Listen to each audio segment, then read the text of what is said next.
ሊወርድ 15 ደቂቃ ሲደርስ በቃ ወርጃለሁ 15 ደቂቃ ነው የቀረኝ ብሎ በአደጋ ከተከሰከሰ በኋላ ሰዓቱ ሲታይ ከ15 ደቂቃ በፊት ቴክስት ልኮ ነበር ደርሻለሁ።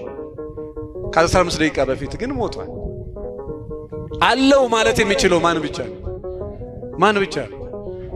ከአዳማ ወደ አዲስ አበባ እየሄድኩ ነው፣ እግዚአብሔር ቢፈቅድ። ማን ቢፈቅድ?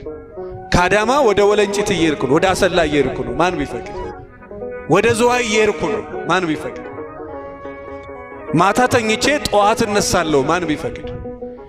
አልጋ ላይ ተገለባብጦ ጠዋት መተኛት ቀላል ነገር ነው እንዴ? አንተ ተኝተህ እኮ የነርቭ ሲስተም፣ የደም ዝውውር፣ ያተነፋፈስ ስነ ስርዓትን ማን ነው የሚቆጣጠረው? ማን ነው የሚቆጣጠረው? ስሙ የተመሰገነ ይሁን። ስለዚህ ዝም ብለህ ከመሬት ተነስቶ እኔ አለው አይባልም። አለው ማለት የሚችለው እግዚአብሔር ብቻ ስለሆነ፣ አለውም ካለ ያለው እሱ ብቻ ስለሆነ፣ ያለም የሚኖርም ስለሆነ፣ ሰው ግን አለው ብሎ መናገር አይችልም። ማታ ከተኛ ጠዋት ላይ ይነሳ ይችላል። ሰውነት ስላለው አለው ማለት አይችልም። አይታችኋል አይደል? 70 ዘመን ሙሉ ካንገቱ በላይ ማሽን ውስጥ ገብቶ ይኖረውን ሰው። እኔ በጣም የሚገርመኝ እንደው እጅ ያላችሁ ሰዎች አላችሁ፣ አይን ያላችሁ ሰዎች፣ ሕያው እግዚአብሔር ምስክሬ ነው፣ ከዚህ በላይ ሀብቴ። አይንን የሚያይ ከሆነ ጆሮክ የሚሰማ ከሆነ እግር የሚራመድ ከሆነ ሰውነት ምግብ መቀበል የሚችል ከሆነ ይሄ እጅ የሚንቀሳቀስ ከሆነ እዚህ የጀርባ ነርቭ ሲስተሞች የሚሰሩ ከሆነ እግዚአብሔር ይመስገን። ማን ይመስገን? እቺ ጣት እንደዚህ ተዘርግታ እንደዚህ የምትታጠፈው ማን ሲፈቅድ ብቻ ነው። ያልተያዘ ሰው አያውቀው።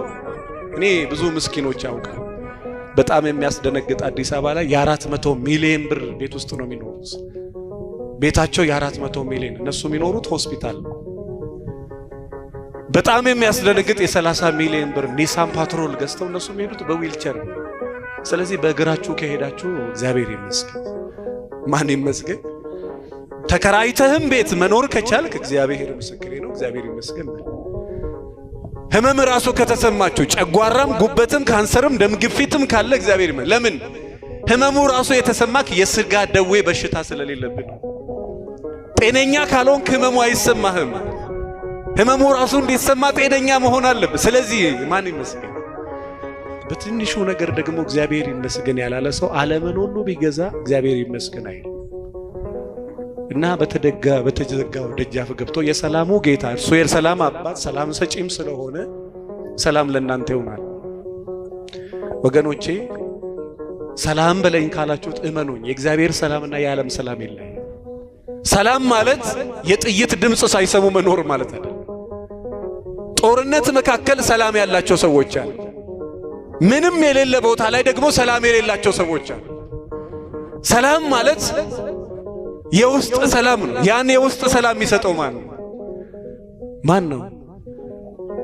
አዲስ አበባ ላይ አንድ ጊዜ መገናኛ አካባቢ ከአያት ተንደርዶ የሚመጣ ትልቅ ሲኖትራክ እንደዚህ ካወቃችሁ ይሄ ወደ መገናኛ አደባባይ፣ ይሄ ደግሞ ወደ 22 የሚያስኬድ መስግና እዚህ ስር የተኛ ልጅ አለ። መኪናው ክስክስ ብሎ በቃ እስከ ቦዲው እንጨቱን እስከ ጫነ ድረስ ገብቷል። እና መኪናው በእንትን ክሬን ጠዋት ሲነሳ ልጁ ከእንቅልፉ አለቀ። ፍሬን በጥሶ መኪናው ተጋይቶ ሹፌሩ ሞቶ ረዳቱ ሞቶ መኪናው ተከስክሶ እዛ ስር ልጅ ተኝቶ ነው። መኪናው ከተነሳ በኋላ ሞቷል ብለው እንደው ጨርቅ ራሱ እየደረቡ በኋላ ልጅ ከእንቅልፍ እንደሚነቃ ሰው አይኑን እየጠራረገ። እዚህ መካከል እግዚአብሔር ይጠብቃል። ማን ይጠብቃል? ማን ይጠብቃል? እግዚአብሔር። ወገኖቼ በተደጋው ደጃፍ ገብቶ ሰላም ለእናንተ ይሁን ይበላል። የኔ ቤት ሰላም ይፈልጋል፣ እናንተም የኔ ቤት ሰላም ይፈልጋል የምትሉ ከሆነ የሰላሙን ጌታ ወደ ቤቴ ይገባል። ምን እንማራለን? ሁለት ነገር ልንገራችሁና ትምህርቴን ጨርሳለሁ። ሌላ ጊዜ በሰፊው እንማማራለን።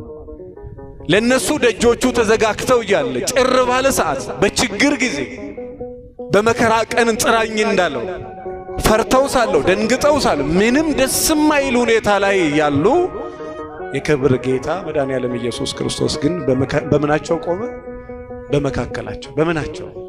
በመካከላቸው ወገኖች፣ እንደው በጣም ብዙ ተናግራችሁ አውርታችሁ የሰለቻችሁ የደከማችሁ ሰዎች አንድ ነገር አስተውሉ። እግዚአብሔር ብቻ የሚመልሰው ጥያቄ ያለ ባንተ ሕይወት ውስጥ። ማን ብቻ? ሰው በታሪክ መቼም ቢሆን የከተማው ባለስልጣን በጣም ዲፕሎማቶች፣ በጣም የተማሩ ሰዎች፣ ትልልቅ ሰዎች የማይመልሱት በእናንተ ህይወት ውስጥ እግዚአብሔር ብቻ የሚመልሰው ጥያቄ አለ። ማን ብቻ? እሱን ጥያቄ ከእግዚአብሔር ውጪ ሰው ከጠየቅ እንደው ከንቱ ድካም ነው የምትደክመው። በመካከላቸው ቆመ። ችግራቸው ማን ነው? ያጡት ማን ነው? እርሱን ነው ያጡት። እርሱ ምን አለ? በመካከላቸው ቆመ። የሰላሙ ጌታ ሰላም ለእናንተ ይሁን ብሎ በመካከል እነሱ ደስ አላቸው። ምን አላቸው? እንኳን እግዚአብሔር ሲመጣ እኮ የምትወዱት ሰው ሲመጣ ደስ ይላል አይደለ? እንኳን እግዚአብሔር ሲመጣ እንኳን እግዚአብሔር ወደ ህይወቴ መጥቶ እንዲህም ደስ ይለኛል የሚሉ ሰዎች አሉ አይደለ? የክብር